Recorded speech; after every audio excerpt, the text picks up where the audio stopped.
बिस्मिल्लाहिर्रहमानिर्रहीम।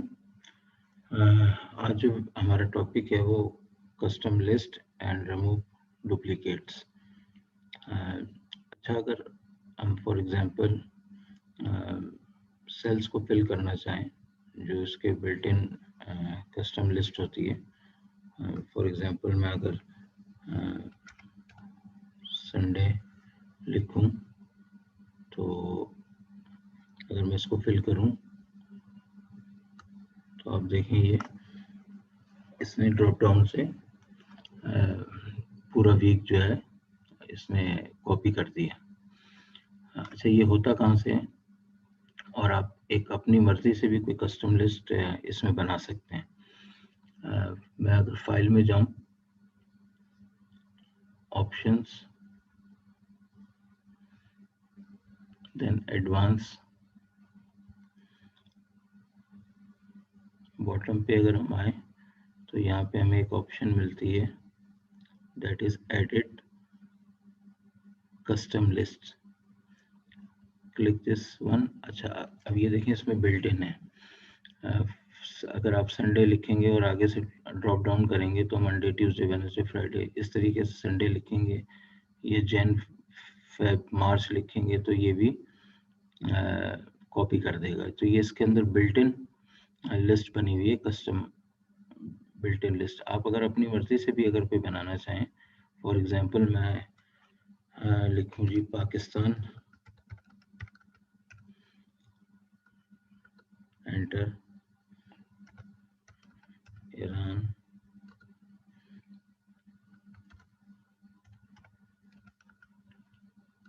चाइना,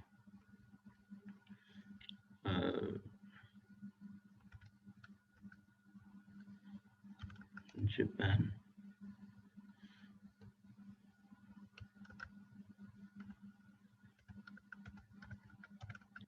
अफगानिस्तान।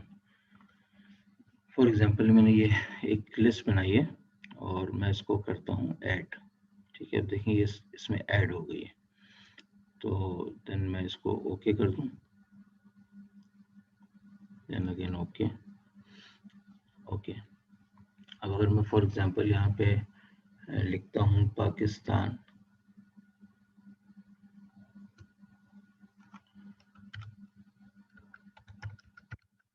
पाकिस्तान, ठीक है, देन इसको मैं ड्रॉप डाउन करता हूँ या ड्रॉप डाउन करता हूँ तो आप देख सकते हो कि वो जो लिस्ट थी हमारी Pakistan, Iran, China, Japan, Afghanistan, फिर उसने रिपीट कर दिया पाकिस्तान, ईरान, चाइना। ठीक है ना। तो ये जो हमने ऐड करवाई कस्टम लिस्ट, उसके मुताबिक इसने कॉपी कर दी है। आप अपनी मर्जी से कोई भी लिस्ट, कस्टम लिस्ट क्रिएट कर सकते हैं। ठीक है ना। नाउ अब हम बात करते हैं अगर डुप्लीकेट की। अगर इसमें डेटा में कोई डुप्लीकेशन है तो उसको भी चेक किया जा सकता है, उसको रिमूव किया जा सकता है। ठीक है ना। हाँ, फॉर एग्जांपल मैं इसको अगर सेलेक्ट करूं सारा, ठीक है, हमारे पास कंडीशनल फॉर्मेटिंग का एक ऑप्शन आता है जिसमें highlight cells rule duplicate values, इसको अगर आप क्लिक करो तो आप देखोगे कि इसने वो वैल्यूज हाईलाइट कर दी हैं जो डुप्लीकेट हैं। आप इसका कलर भी चेंज कर सकते हैं। मिसाल के तौर पे ग्रीन आपने कर दिया, ठीक है ना। तो इसमें आप देखोगे कि पाकिस्तान, ईरान, चाइना डुप्लीकेट है ग्रीन कलर से। ठीक है ना। और अगर आप चाहो तो ये एक और ऑप्शन आती है जो यूनिक के नाम से आती है। तो जापान और अफगानिस्तान जो है इसमें यूनिक हैं, बाकी जो है डुप्लीकेट हैं। तो हम अभी डुप्लीकेट की बात करते हैं। देन ओके, तो इससे आपको ये पता चल जाएगा कि इसमें कौन सी वैल्यूज डुप्लीकेट हैं। If you want to remove this duplicate तो आप क्या करेंगे, डेटा टैब में जाएंगे और रिमूव डुप्लीकेट्स। ठीक है, कॉलम डी में जो डुप्लीकेट्स हैं उनको रिमूव करना है। Just press okay. ठीक है, 3 duplicate values found and remove 5 unique values remain. ठीक है, तो इस तरीके से हम डुप्लीकेट वैल्यूज को भी चेक कर सकते हैं और उनको रिमूव कर सकते हैं। तो ये 2 कॉलम में भी हो सकती है। फॉर एग्जांपल अगर मैं लिखूं जी 45, फॉर एग्जांपल 64, एक ऐसी रफली से आपको एग्जांपल दे रहा हूँ, 45, ठीक है ना। तो अगर मैं इसको और कॉपी कर दूं 3 को या 2 को कॉपी कर दूं,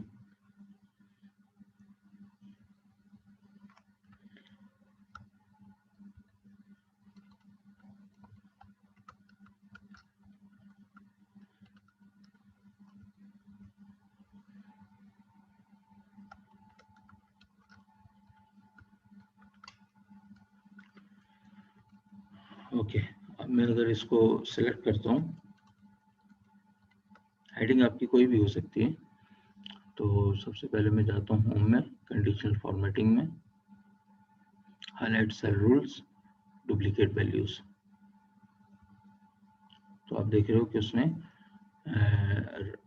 रेड कलर्स में डुप्लीकेट इसने कलर चेंज कर दिया, उसको हाईलाइट कर दिया। Okay, then data remove duplicates. अच्छा, वो पूछ रहा है कॉलम डी और कॉलम ई दोनों से डुप्लीकेट वैल्यूज हटानी है, तो हम इसको कहेंगे कि जी बिल्कुल हटानी है, ठीक है ना। तो इसको अगर मैं ओके करूं तो इसमें two duplicate values found and remove, 5 unique values remaining, ठीक है ना।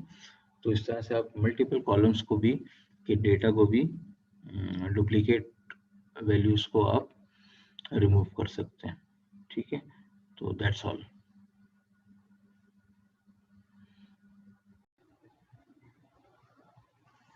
बिस्मिल्लाहिर्रहमानिर्रहीम। आज हम करेंगे टेक्स्ट फंक्शंस। तो इसमें जो है हमने एक डेटा लिया है, फंक्शंस में आपको बताते जाऊंगा साथ साथ। ये हमारे पास एक डेटा हमने लिया है जिसमें ये फंक्शंस हैं। इनको अगर मैं सेंटर कर दूं और ओके, नाउ सबसे पहले हम करते हैं ट्रिम फंक्शन। अच्छा, ट्रिम फंक्शन क्या करता है, जो एक्स्ट्रा स्पेसेस होते हैं किसी भी टेक्स्ट में उनको रिमूव कर देता है ट्रिम फंक्शन, ठीक है ना। तो मिसाल के तौर पे अगर मैं ट्रिम फंक्शन इस्तेमाल करना चाहूँ तो इज इक्वल टू ट्रिम, ठीक है ना, ट्रिम फंक्शन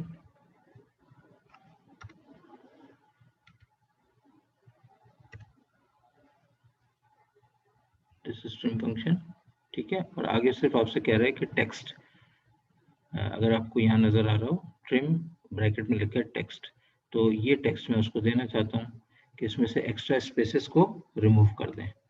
तो मैं सिर्फ इसको एंटर करूँगा तो ये एक्स्ट्रा स्पेसेस जो भी होंगे इसमें रिमूव कर देगा। अच्छा, अगर मैं इसको कॉपी और पेस्ट कर दूं या मैं इसको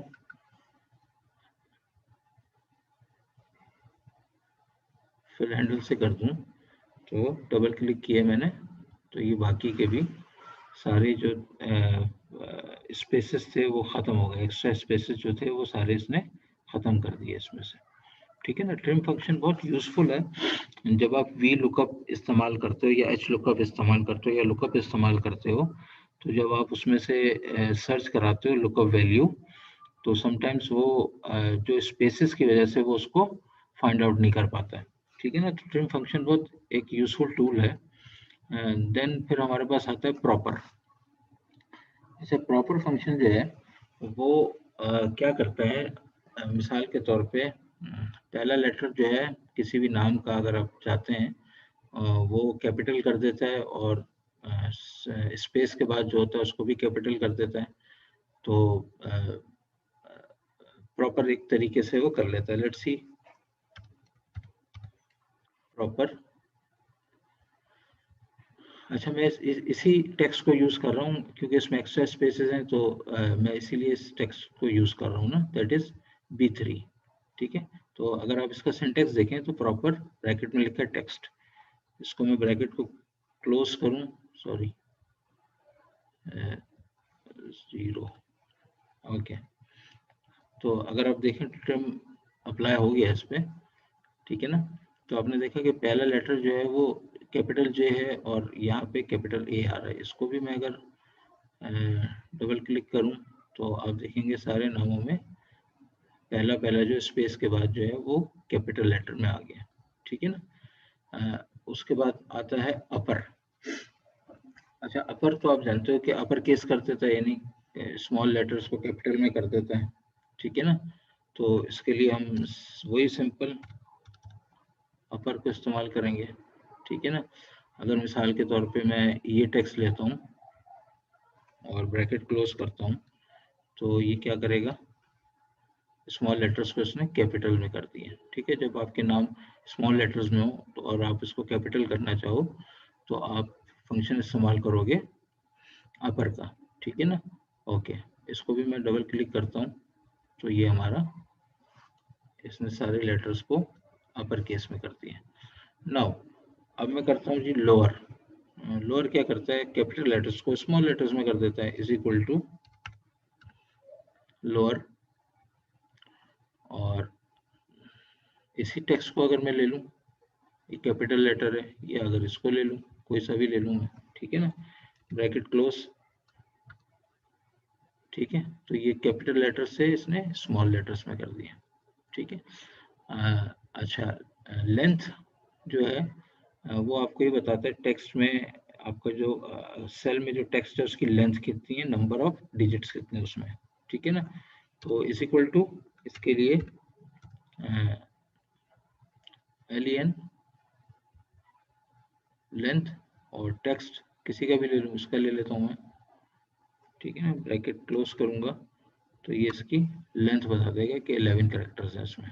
ठीक है ना, इसी तरह इसको मैं फिल कर देता हूँ और सिंपली इसको भी मैं इसी तरह से डबल क्लिक से फिल कर देता हूँ। तो ये आपको नंबर ऑफ कैरेक्टर्स बता रहा है इंक्लूडिंग स्पेस। ठीक है ना, 11। ठीक है ना, तो अगर आप इसको काउंट करें तो ये 11 हैं, 1 2 3 4 5 6 7 8 9 10 11। ठीक है ना, तो जमशेद में 11 हैं इंक्लूडिंग स्पेस। नाउ सॉरी, अब हम आ जाते हैं लेफ्ट फंक्शन पे। ठीक है, लेफ्ट फंक्शन आपको क्या करता है, नंबर ऑफ कैरेक्टर्स जो है वो डिस्प्ले कर देता है। कहाँ से, लेफ्ट से। जितने भी आप चाहते हो नंबर ऑफ कैरेक्टर्स आप डिस्प्ले कर लो। ठीक है ना, तो वो आपको करके देता है। मिसाल के तौर पे इज इक्वल टू, अगर मैं आपको बताऊं LEFT लेफ्ट। ठीक है, अच्छा क्या आ रहा है, टेक्स्ट आ रहा है। टेक्स्ट अगर मैं चाहता हूँ जी इस कराची को मैं करूं और ब्रैकेट क्लोज कर लूं, ठीक है, सिर्फ मैंने टेक्स्ट दिया है, तो देखिए ये क्या करता है, ये फर्स्ट कैरेक्टर आपका लेफ्ट से उठा लेता है। ठीक है ना। अच्छा, फॉर एग्जांपल अगर मैं इसको करूं इज इक्वल टू लेफ्ट और उसके बाद मैं टेक्स्ट दूं इसको, ठीक है, कराची, और कॉमा कितने लेफ्ट से लेने, लेट सपोज 3 या 2, मैं जो भी कहता हूँ, लेट सपोज 3 कर देता हूँ, 3 कैरेक्टर्स में लेने, और मैं एंटर करता हूँ तो इसने 3 लेटर्स लेफ्ट से ले लिए। ठीक है ना, इसको आप ऐसे भी कर सकते हो, इज इक्वल टू लेफ्ट और कोटेशन में आप दे दो, कोटेशन में आप दे दो इसको कराची। ठीक है, कराची में से कितने ले ले, ये 3 ले ले करेक्टर्स। ठीक है ना, तो आप इसको इस तरीके से भी कर सकते हैं। ठीक है, टेक्स्ट हम लिख रहे हैं तो जाहिर सी बात है डबल कोट्स में लिखेंगे। उसके बाद सिमिलर राइट फंक्शन, तो राइट जो है वो राइट हैंड से आपके लिए करेक्टर्स ले लेगा। ठीक है ना, तो इज इक्वल टू अगर मैं लिखूं राइट, ठीक है, टेक्स्ट क्या है, ये टेक्स्ट है, ब्रैकेट क्लोज, तो आई इसने ले लिया, ठीक है। उसी तरह से सिमिलरली अगर मैं इसको कहूं राइट, ये टेक्स्ट है, राइट से कितने लेने, 3 लेने, CHI, ठीक है। तो इसको भी आप इस तरह से कर सकते हो। नाउ मिड वैल्यू, मिड, ठीक है ना। अच्छा, मिड आपको क्या करता है, मिड से आपको करेक्टर डिस्प्ले करा देता है। ये इसमें आर्गुमेंट्स थोड़े से ज्यादा है। देखिए mid is equal to text, किस टेक्स्ट को करना है अपने, तो हमने फॉर एग्जांपल ये टेक्स्ट ले लिया, ठीक है, कॉमा, फिर कह रहा है टेक्स्ट के बाद स्टार्ट नंबर, किस नंबर से स्टार्ट करना है। अब मैं फॉर एग्जांपल 1 2 तीसरे नंबर से, आर से मैं करवाना चाहता हूँ, तो मैं इसको 3 दे दूंगा स्टार्टिंग नंबर। और फिर कह रहे हैं नंबर ऑफ करेक्टर्स, कितने नंबर ऑफ करेक्टर्स प्रिंट करने, तो आर के बाद अगर मैं कहूँ 3 ही करने हैं मुझे या 2 करने हैं, लेट्स सपोज, तो हम 2 करा देंगे इसको, ठीक है ना। तो अब इस फार्मूले को देख लें कि is equal to mid H14 text, इसकी जगह आप कोटेशन में भी कराची लिख सकते हो, ये जो टेक्स्ट है आपका वो लिख सकते हो, कॉमा स्टार्टिंग नंबर, किस नंबर से स्टार्ट करना है, किस लोकेशन से स्टार्ट करना है वो आपको पता चल जाएगा, कॉमा कितने नंबर करेक्टर्स प्रिंट करने, जितने भी करने हैं, 2 करने हैं, 3 करने हैं, वो आप लिख दो इसमें, ठीक है, कॉमे के बाद देन एंटर। तो उसने तीसरे से RA लेकर आ गया, ठीक है ना। ओके, देन हमारा फंक्शन है कॉन्केटिनेट, कॉन्केटिनेट का मतलब होता है ज्वाइन करना, ठीक है, सिंपल फंक्शन है, is equal to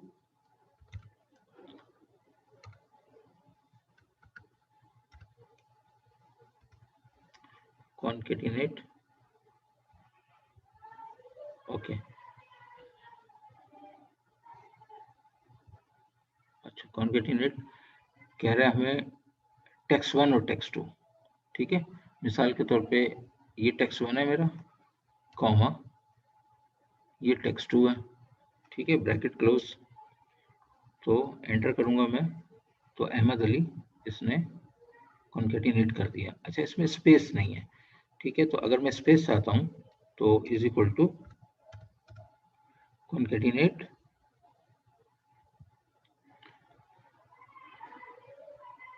first text, comma quotation में एक स्पेस डालें, quotation close, comma second text, ठीक है, इसको मैंने ब्रैकेट को क्लोज कर दिया और देन एंटर। तो आप देखें अहमद अली के दरमियान में एक स्पेस आ गया, ठीक है ना। फिर आ जाता है हमारा फाइंड फंक्शन, ठीक है, फाइंड फंक्शन आ जाता है। तो फाइंड फंक्शन आपको क्या करता है, पोजीशन ऑफ द नंबर आपको बता देता है, position of the number of any character आपको बताता है, इज इक्वल टू, अगर हम इसको करके देखें, फाइंड, ये हो गया फाइंड, ठीक है, फाइंड टेक्स्ट, क्या टेक्स्ट आपने वो करना है इस पूरे में, किसी भी टेक्स्ट में, तो आप मिसाल के तौर पे अगर आप हम लिखें, यहाँ पे लिख दें जी सी लिख दें, ठीक है, कॉमा, और आगे कह रहा है टेक्स्ट आपका, ठीक है ना, मिसाल के तौर पे मैं इसी कराची को ले लेता हूँ, ठीक है ना, और मैं इसको क्लोज कर देता हूँ, ठीक है। तो ये आपको बताएगा पोजीशन कि सी कहाँ पे लिखा हुआ है, 1 2 3 4 5वें नंबर पे सी लिखा हुआ है आपका, 5th पोजीशन पे आपका क्या लिखा हुआ है, सी लिखा हुआ है, ठीक है। तो फाइंड से आप क्या कर सकते हो कि ये पता कर सकते हो कि वो करेक्टर जो है किस पोजीशन पे लिखा हुआ है। देन सर्च, सर्च भी यही है, इसी तरह से है सर्च, ठीक है। सर्च में आप क्या करते हो, उसी तरह से आप मिसाल के तौर पे टेक्स्ट लिखते हो, ठीक है, टेक्स्ट लिखते हो, कॉमा, और सॉरी, आप इसमें आपको फाइंड आउट क्या करना है, फॉर एग्जांपल आपको सी फाइंड करना है, ठीक है, कॉमा, और टेक्स्ट क्या आपका ये,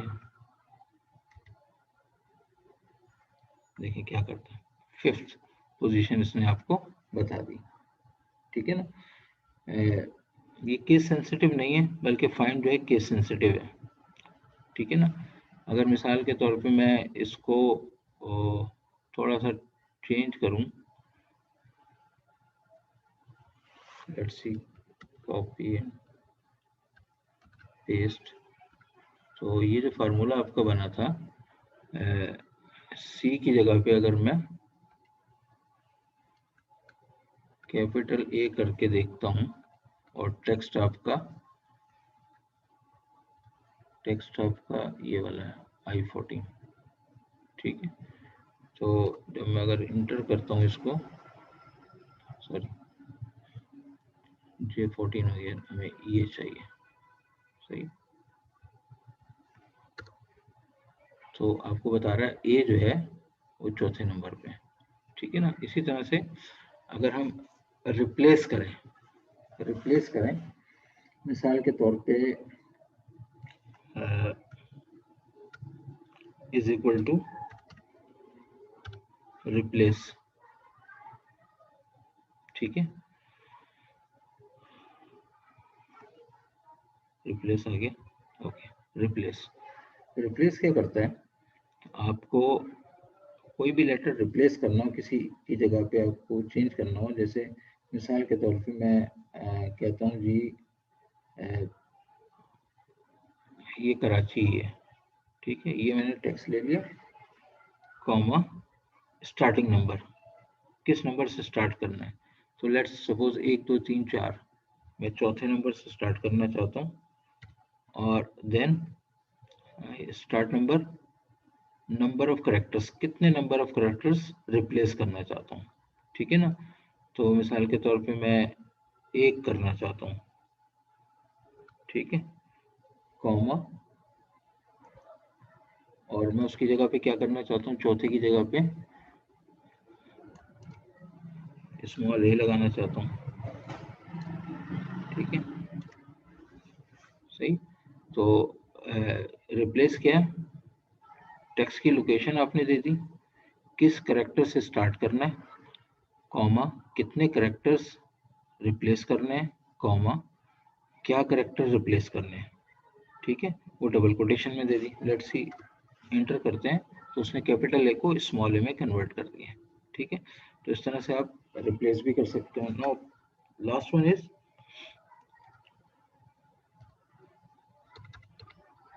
इक्वल टू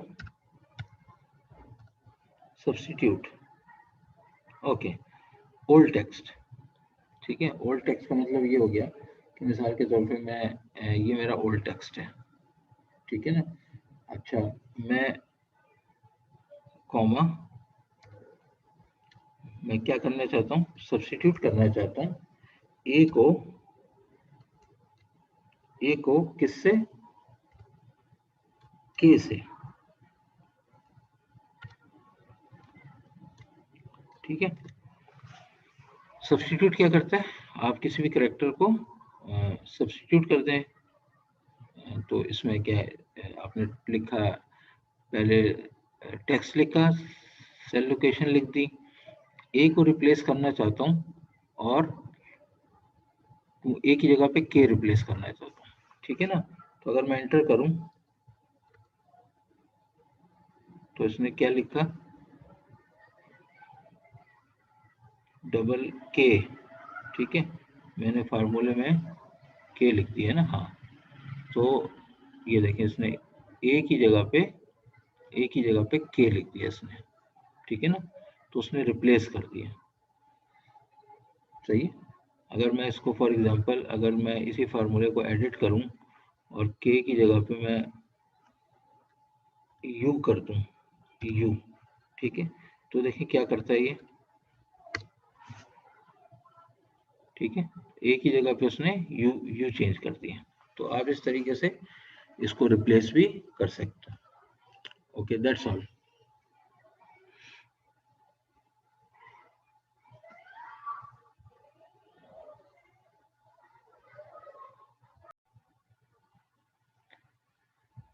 बिस्मिल्लाहिर्रहमानिर्रहीम। आज हम देखेंगे फार्मूला टैब्स की कुछ टूल्स देखेंगे, जिसको हम कह सकते हैं कि these are the audit tools. Now ये कुछ डेटा है हमारे पास, जो हमने पहले से बना के रखा हुआ, दैट इज प्रोडक्ट नेम है, कुछ हमने प्रोडक्ट्स नेम ऐसे रैंडमली लिख लिए, और इसकी क्वांटिटीज, प्राइस, और ये टोटल है, और ये टैक्स है। टैक्स को हमने एक सेल में लिख दिया, P1 में, P2 में 15% टैक्स, ठीक है। तो ये हमारे पास सिंपली एक डेटा है। अगर हम कहें कि जी ये जो है,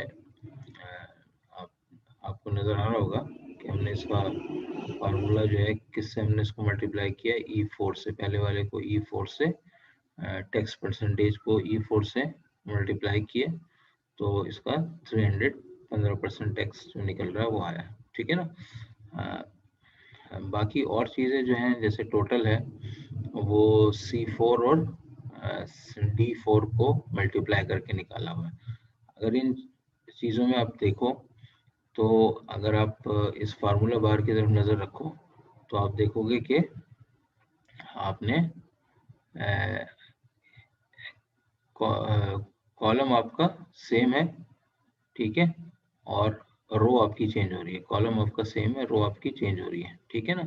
वेयर जब टेक्स्ट को हमने मल्टीप्लाई किया, तो हमने क्या किया, $P$2, यानी इसको हमने, इस वाले को हमने फिक्स किया हुआ, वेयर एज रो आपकी चेंज होती जाएगी, ठीक है। अगर आप इसको देखें तो रो आपकी चेंज हो रही है, लेकिन ये जो है आपका सेम है। अगर हम इसको फिक्स नहीं करेंगे, डॉलर साइन नहीं लगाएंगे, तो ये भी चेंज होता रहेगा, तो रिजल्ट पे आपका इफेक्ट आएगा। ओके, खैर, तो अगर हम फार्मूला बार में जाएं, ये हमारा फार्मूला है, फार्मूला टैब में जाएं, तो आप देख रहे हो कि कुछ फार्मूलाज हैं यहाँ पे, जैसे शो फार्मूला। अगर मैं इसको क्लिक करूँगा, तो आप देखोगे इसमें जहाँ जहाँ शीट में फार्मूला आपको नज़र आ रहा है, वो इस पे शो हो जाएगा।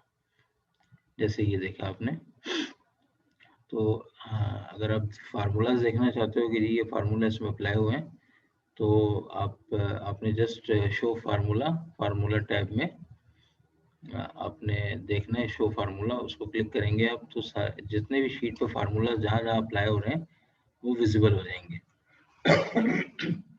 नाउ, तो ये एक अच्छा टूल है जब आपको फार्मूला देखना हो। तो जब इसको मैंने क्लिक किया, तो ये वापस चला गया, ठीक है ना।